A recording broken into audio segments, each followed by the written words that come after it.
Hello and welcome back to the BCR Dawson sub and another in my series of equipment videos dedicated to modeling the locomotives and rolling stock seen on the layout. These videos will review the prototype equipment seen on the British Columbia Railway during the 1970s and my efforts to model it in N-scale.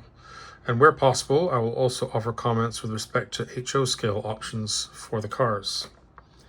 In this video, we will look at the various covered hopper cars owned and operated by the British Columbia Railway during the 1970s. These were used for several different commodities, including grain, cement, and lime. Let's begin by taking a look at the different series of cars. The first two covered hoppers on the railway were acquired second-hand in 1959, built by American Car and Foundry in 1926 and rebuilt in 1938. They almost certainly started life as open hoppers and were converted, possibly in 1938. In 1962, the PGE purchased two orders of 8-hatch slab-side hoppers from National Steel Car and Marine Industries Limited. These two orders were very similar in design. A decade later, the railway purchased two series of pressure flow hopper cars. The first 5 arrived in 1970 and were a smaller design, and the second order for larger capacity cars came in 1972. These cars were used exclusively for cement and lime service. In 1973, the British Columbia Railway acquired two very interesting cars from National Steel Car. They were combination box hopper cars with top hatches, side doors, and bottom hopper gates. No further cars were acquired until 1985, when a single covered hopper car was purchased from the Denver and Rio Grande Western. It was a Pullman Standard PS 4427 car. A further batch were acquired in 1986, after the railway's name changed to BC Rail, and additional covered hoppers were required during the BC Rail era as grain traffic continued to grow. Let's now look at these cars in more detail. So this is one of those first two cars the railway acquired in 1959, and this photograph was taken in August of that year, so probably very shortly after acquisition. These two cars were painted gray with the railway's name and data stenciled in black, and they were used in grain service. PGE 2001 appears again, this time at Fort St. John in May of 1971. The car has been repainted in gray, but it now wears the black and white map herald. It is coupled next to one of the later slab-side hopper cars.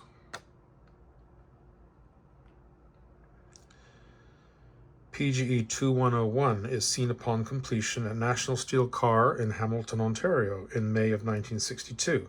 This was the first in an order for 15 cars which were tacked onto a Canadian national order for identical cars. And this is one variation of what is known as the slab-side hopper, a very distinctive Canadian car. PGE 2113 appears in its original paint and stencil scheme in March 1976. These cars were finished in gray, and as you can see, they had red lettering. This car has received an ACI plate, and it has been stenciled for grain service, although the weathering indicates that it's probably also been used in lime service at some stage. In later years, a few of these cars were dedicated to on-company service, dry sand service for delivery of sand to the railway's engine facilities along the line. This is 1986, and PGE 2102 remains in its original livery with the addition of a stencil for dry sand service. BCOL 2114 was painted light green with a dogwood logogram for British Columbia Railway.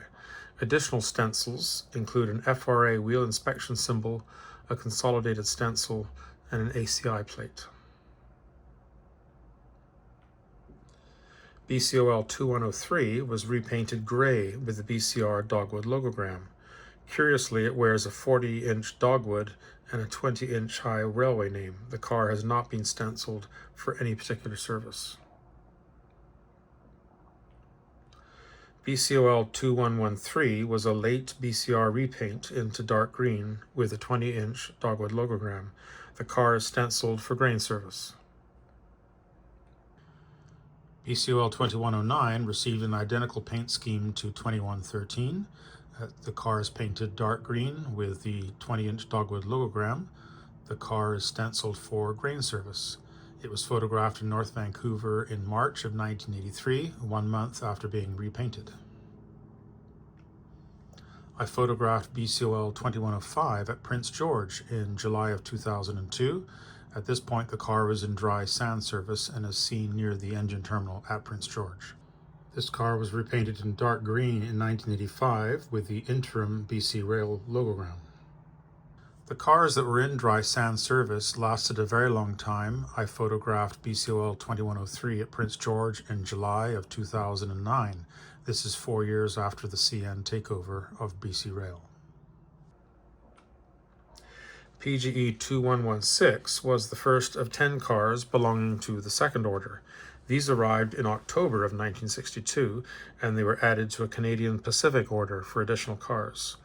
They were built by Marine Industries Limited and were very similar to the National Steel car examples, except for the sides, which were welded rather than riveted. PGE 2117 is seen in its original livery at Fort St. John in June of 1980. The Marine Industries cars were finished in gray with black lettering. This car is stenciled for grain service. It seems that quite a number of the Marine Industries cars received the Map Herald scheme. This is PGE 2121 at North Vancouver in March of 1983. And this is PGE 2124, also at North Vancouver in March of 1983. Again in the Map Herald scheme and very likely in lime service. We will now look at the pressure flow hopper cars. PGE 2201 to 2205 were pressure flow hopper cars acquired new in 1970 for lime service. They were built by Procore Limited at their Oakville, Ontario plant, and they were finished in white and dark green with a large Map Herald. The cars were owned by Procore and leased to the railway. They had an inside length of 41 feet and a capacity of 2,941 cubic feet. This car was photographed shortly after arrival on the railway. BCOL 2202 is seen at North Vancouver in September of 1978. It has been repainted light green with a 40-inch dogwood logogram for the British Columbia Railway. In 1972, the railway acquired a further 25 pressure flow cars. These were of a larger design with an internal length of 48 feet and a capacity of 3,300 cubic feet. They were finished in light green with a 40-inch dogwood logogram, and they were used for cement and lime service. This photograph shows BCOL 2225 upon completion at Oakville, Ontario. BCOL 2209 is seen shortly after arrival on the railway in September of 1972. These cars were also owned by Procore and leased to the railway. This oblique view of BCOL 2229 shows the offset end ladders and top walkway.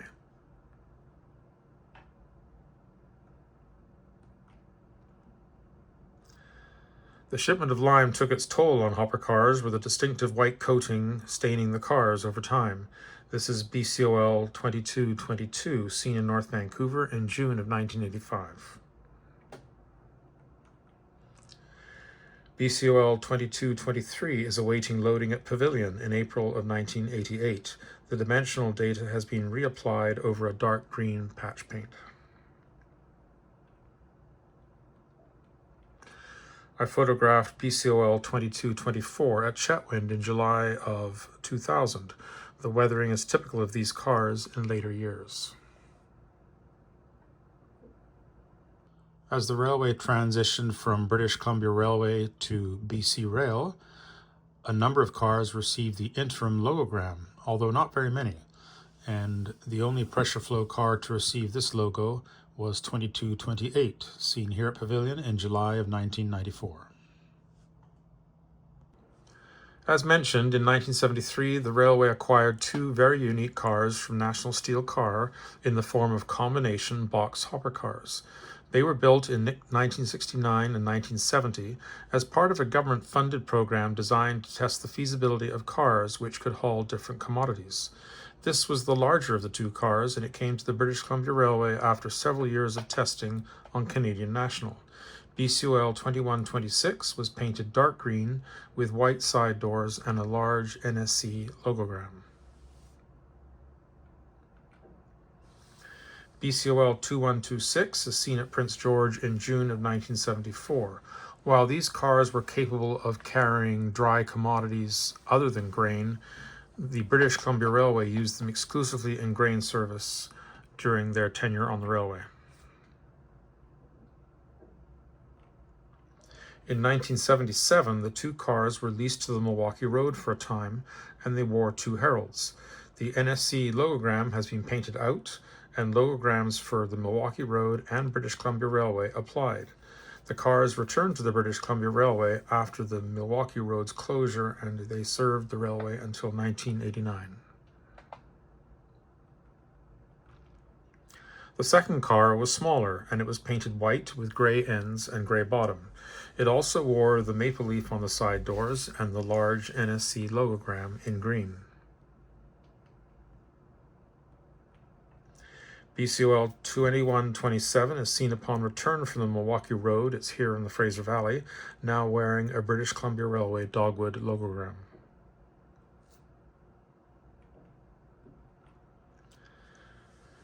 And this view shows BCOL 2127 in storage at Creekside in May of 1989, presumably after being withdrawn from service, and it is coupled next to BCOL 2126.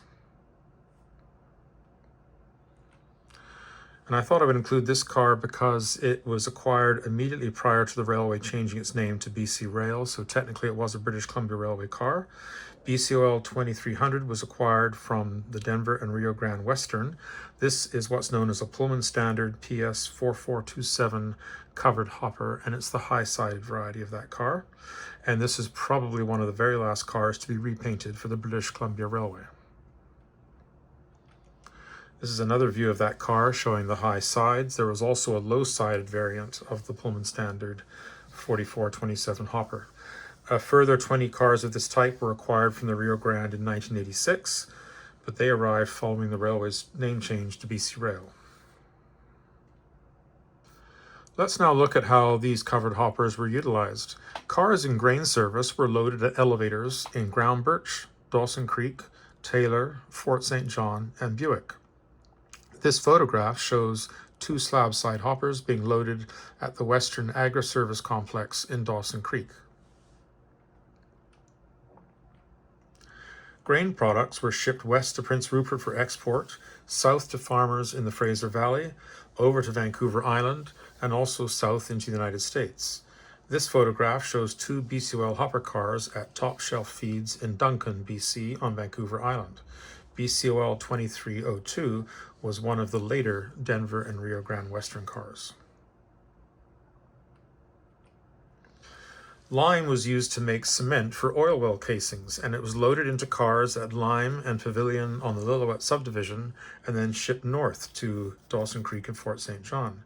Here, BCOL 2221 awaits loading at Pavilion in April of 1998. And here we see two of the railway's pressure flow cars at Lime in May of 2002. This facility was operated by Lafarge. Let's now look at some available models for some of the covered hoppers and how I modeled some in N scale. The NSC slab side hoppers have been available in HO scale, in brass from Overland Models, and in plastic from True Line Trains. The same cars have been available in N scale in cast resin from Jeff Gooderham. These kits were sold through Central Hobbies in Vancouver. Intermountain has offered the larger 3,300 cubic feet pressure flow hoppers in HO scale, including ready to run for British Columbia Railway, and also some of the other schemes that were seen on the railway, such as Halliburton and Procore and CN. Unfortunately, these have not been produced in N scale. There are no suitable models for the two combination box hopper cars, but I wanted to share with you photographs of two HO scale models for these cars, which were scratch built in styrene by my friend Trevor Harley. The Pullman Standard PS4427 high-sided covered hopper is a very common car in the United States, and several manufacturers have offered models. This includes Proto 1000 and tangent scale models in HO scale, and Microtrains in N scale. The Microtrains car was run as a special 4-car set decorated for BC Rail by Pacific Western Rail Systems, and those cars were decorated for the batch of cars that came in 1986. I've built 2 batches of the Jeff Gooderham N-scale kits. They comprise a solid resin body with add-on sides, end ladders, and hopper gates. This bottom view shows the hopper gates added underneath and the bolster hubs and coupler pads ready to receive trucks and couplers. And these photographs show the trucks and couplers being installed. The kit requires an etched metal running board. I cut up and spliced together 2 running board halves from Plano Products.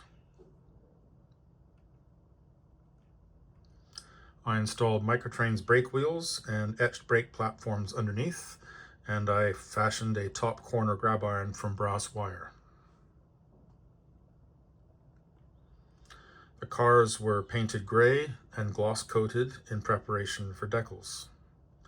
I finished 2 cars in the original scheme with red lettering, 3 cars in the black and white map herald scheme, and 2 cars with the BCR dogwood logogram.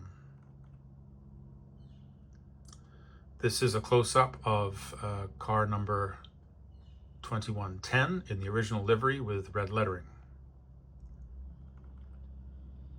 And this is a finished model of 2109 in the map herald scheme. Several cars in this series received the map herald scheme, and there were differences in the size of the map herald applied. And this is BCOL 2108 in the BCR dogwood scheme, and there were at least 2 cars from this series completed in this scheme, but they were given different sizes of dogwood heralds. And here are the completed 7 cars. Some were weathered for lime service, and others were kept clean for grain service. As always, I wish to thank the individuals who have kindly provided their photographs for inclusion in this presentation. The Railway's collection of builders' photographs now resides at the Railway Museum of BC in Squamish. I also wish to acknowledge the assistance of those who helped me with finishing my models. Thank you for watching, and I hope to be back with another equipment video soon. Until then, peace be with you.